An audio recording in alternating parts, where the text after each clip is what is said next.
यह कहानी है स्वीडन के एक छोटे से गांव में गरीब किसान परिवार में जन्मे एक बच्चे की, जिसका नाम इंगवार रखा गया। इंगवार का जन्म 23 मार्च 1924 को हुआ। यह स्वीडन के इतिहास का एक ऐसा दौर था जब स्वीडन बहुत गरीबी और बदहाली के दौर से गुजर रहा था। उस समय स्वीडन की अर्थव्यवस्था की हालत काफ़ी खराब थी। इंगवार के पिताजी किसान थे जिनकी अपनी ही जमीन थी। उसी जमीन पर वो खेती करते और उसी में अनाज सब्जियां उगाकर अपना और परिवार का पेट पालते थे। उनका घर भी खेत की जमीन पर ही था।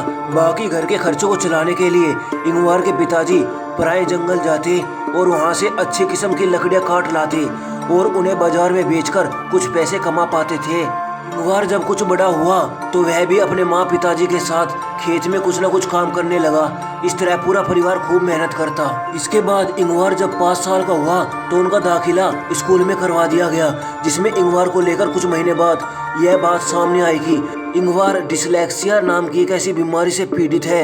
यह एक ऐसी बीमारी है जिसमें शब्दों को पढ़ने तथा समझने में परेशानी आती है। इधर पिताजी इंगवार के लेट उठने की आदत और डिसलेक्सिया नाम की बीमारी से परेशान थे, जिसको लेकर वह इंगवार को अक्सर गुस्से में बोल देते कि तू इतना लेट सोकर उठता है और पढ़ाई में भी कमजोर है। ऐसा ही रहा तो तू जिंदगी में कुछ नहीं कर पाएगा। पिता की यह बात इंगवार को बहुत चुभती। इंगवार पिता की इस बात को गलत साबित कर दिखाना चाहता था कि एक दिन वो जिंदगी में जरूर कुछ बड़ा करके दिखाएगा। अपनी इस लेट उठने की आदत से अक्सर स्कूल लेट पहुंचता, जिस वजह से मास्टर उसे खूब सुनाते। मास्टर और पिताजी की डांट से इंगवार ने एक दिन ठान लिया कि अब खुद की आदत को सुधार कर रहूंगा और मुझे अपने साथ के बच्चों से ज्यादा पढ़ना होगा ताकि मैं उन तक पहुंच सकूं। जिसके चलते इंगवार ने सुबह 5:30 का अलार्म लगाया और अलार्म को स्टॉप करने वाला बटन तोड़ दिया। अब अलार्म बजने से रोज इंगवार 5:30 पर उठने लगा। एक दिन अलार्म का सेल खत्म हो गया। सुबह अलार्म नहीं बजा, फिर भी इंगवार समय से पहले ही उठ गया। यह देखकर इंगवार अचंभा रह गया कि यह कैसे हुआ। अलार्म भी नहीं बजा और मेरी आँख अपने आप खुल गई। अब रोज सुबह जल्दी उठने की आदत के चलते इंगवार खूब मन लगाकर पढ़ाई करता ताकि वो इस डिसलेक्सिया बीमारी को भी हरा दे। अब जब भी इंगवार अपने पिता के साथ जाता तो वहाँ से लौटते हुए रास्ते से लकड़ी के कुछ अच्छे सरकंडे चुनकर उठा लाता। उन सरकंडों की कलम बनाकर स्कूल के बच्चों को बेचकर खुद का जेब खर्च निकाल लेता था। यहीं से इंगवार अपनी छोटी सी उम्र से ही पैसा कमाने के और भी बेहतर अवसर तलाशने लगा। जब वो 7 साल का हुआ तो अपने पिताजी द्वारा बनाई गई 3 पहियों वाली लकड़ी की साइकिल पर माचिस बेचने जाने लगा। इससे वह अपने स्कूल के खर्चे निकाल लेता। 10 साल की उम्र में उसके पिता ने उसे साइकिल दे दी, जिस पर वह अपने आसपास के गांव में भी माचिस बेचने जाने लगा। इसी दौरान उसे पता चला कि अगर यह माचिस स्टॉकहोम शहर के होलसेल से खरीद ली जाए तो काफी सस्ती पड़ेगी, तो इस तरह मैं अधिक माचिस लोगों को बेच पाऊंगा, यानी अधिक मुनाफा कमा पाऊंगा। स्टॉकहोम शहर में अपने एक रिश्तेदार की मदद से इंगवार ने बहुत सारी माचिस मंगवा ली। अब वह इन माचिसों को पहले से भी कुछ कम दाम में बेचने लगा। इस तरह इसमें भी इंगवार को सब खर्चे निकालने के बाद पहले के मुकाबले काफी पैसे बच जाते थे। लेकिन जब इंगवार 12 साल के थे तो उस आय से एक बड़े वर्ग का खर्चा उठाना मुश्किल हो गया था। फिर इंगवार ने अपनी आय बढ़ाने के लिए कुछ डेकोरेशन उत्पाद बेचने लगे, साथ ही बॉल पेन और पेंसिल बेचने लगे। जब बॉल पेन बेचने से अच्छा लाभ हुआ तो इंगवार थोक से बहुत सारे बॉल पेन खरीदना चाहता था, लेकिन उसके पास इसे खरीदने के लिए पर्याप्त पैसे नहीं थे। तब इंगवार ने बैंक से $63 का कर्ज लिया। यह उनके जीवन का पहला और आखिरी कर्ज था। उसने अपना सारा सामान रखने के लिए एक छोटी सी झोपड़ी बनाई। इसके साथ ही वह अपने पिता के साथ जंगल में भी जाता और निर्माण के लिए लकड़ी का उपयोग करने में मदद करता। लेकिन इस सब बातों के बावजूद उन्होंने पढ़ाई नहीं छोड़ी। लेकिन 20 साल की उम्र तक आते आते इंगवार अपना बिजनेस करना चाहते थे, जिसके लिए उन्हें अपने बिजनेस को और समय देना जरूरी था, जिसके चलते इंगवार ने पढ़ाई छोड़ दी। अब तक इंगवार साइकिल घूमकर और माचिस और साज सज्जा जैसी कई अन्य वस्तुओं को बेचकर काफी अच्छी जानकारी जुटा चुका था, जिसमें उन्होंने समझा कि आसपास के इलाकों में लकड़ी की कई चीजें बनती है और कौन सी सामग्री कहां से मिलेगी और कितनी सस्ती। इंगवार को इन सब चीजों का ज्ञान हो गया था। जितना उसने जमा किया था उससे अधिक सामान खरीदने और उन सामानों को स्टोर करने के लिए अब कोई जगह नहीं थी, जिसके कारण इंगवार ने जमा किए गए धन से मेल ऑर्डर व्यवसाय शुरू करने का फैसला किया, जिसमें सामान रखने की आवश्यकता नहीं थी। इंगवार ने अपने आसपास लकड़ी का सामान बेचने वाले कुछ लोगों से बात की, इसमें उन्होंने उनके रेट जैसी और भी जानकारियां बखूबी इकट्ठी की।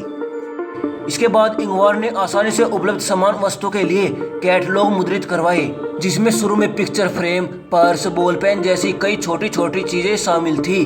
उन दिनों इस प्रकार का व्यवसाय आज के ऑनलाइन व्यापार की तरह चलता था, जिसमें कैटलॉग में छपी सूचनाओं के माध्यम से ही दूर दूर तक ऑर्डर ले जाया जाता था। फिर मेल ऑर्डर से भेजा जाता था और पैसे भी डाक से भेजे जाते थे। इंगवार बहुत अधिक मार्जिन पर व्यवसाय करने में विश्वास करता था, ताकि ऑर्डर अधिक आए और निर्माता से अधिक सामान खरीदने पर अधिक छूट मिले। इंगवार की इस रणनीति से धीरे धीरे कारोबार अच्छा चलने लगा। इसके बाद इंगवार के कैटलॉग में फर्नीचर जैसी बड़ी चीजें दिखने लगी और बॉल पेन जैसी छोटी चीजें सूची से गायब होने लगी। अपने पिता के साथ काम करते हुए इंगवार लकड़ी की गुणवत्ता से अच्छी तरह परिचित थे, जिससे वह अपने पिता की मदद से स्थानीय निर्माण कारखाने को लकड़ी देकर फर्नीचर तैयार करने का आदेश देता था। फिर वह उन फर्नीचर को बाजार में कम मार्जिन पर बेचता था। इंगवार के फर्नीचर की गुणवत्ता देखकर बाजार में इंगवार के फर्नीचर की मांग बढ़ने लगी। अब माल बड़ी ट्रेनों में जाने लगा। इससे अब कई स्थानीय फैक्ट्रियां केवल इंगवार के लिए काम करने लगी और इंगवार फर्नीचर बनाने लगी। इंगवार के प्रतियोगियों ने इसे स्वीकार नहीं किया, क्योंकि उसका मानना था कि इंगवार की नीति हमारी दरों को खराब कर रही है, जिससे मांग कम हो गई है। इंगवार के इस फर्नीचर की बढ़ती मांग के कारण नमी कम करने वाली बाकी कंपनियों के फर्नीचर की मांग बाजार में गिरने लगी, जिससे कंपनियों को काफी नुकसान होने लगा। इसके चलते लकड़ी उद्योग के स्वीडन फर्नीचर ने इंगवार की कंपनी का बहिष्कार कर दिया, जिसके कारण सभी लोग इंगवार के लिए स्टॉल बनाने और बेचने पर राजी हो गए। लेकिन कहा जाता है कि जब एक ईमानदार व्यक्ति के लिए एक रास्ता बंद हो जाता है तो भगवान उसके लिए और भी कई रास्ते खोल देता है।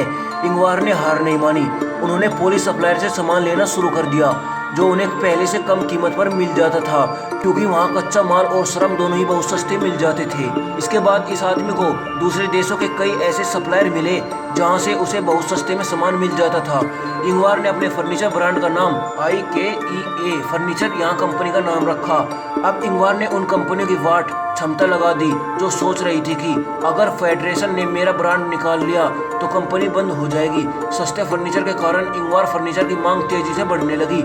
इस बढ़ती मांग को देखते हुए इंगवार ने 1953 में अपना पहला शोरूम खोला। 60 के दशक के अंत तक कुछ अन्य शहरों ने भी अपने शोरूम खोले।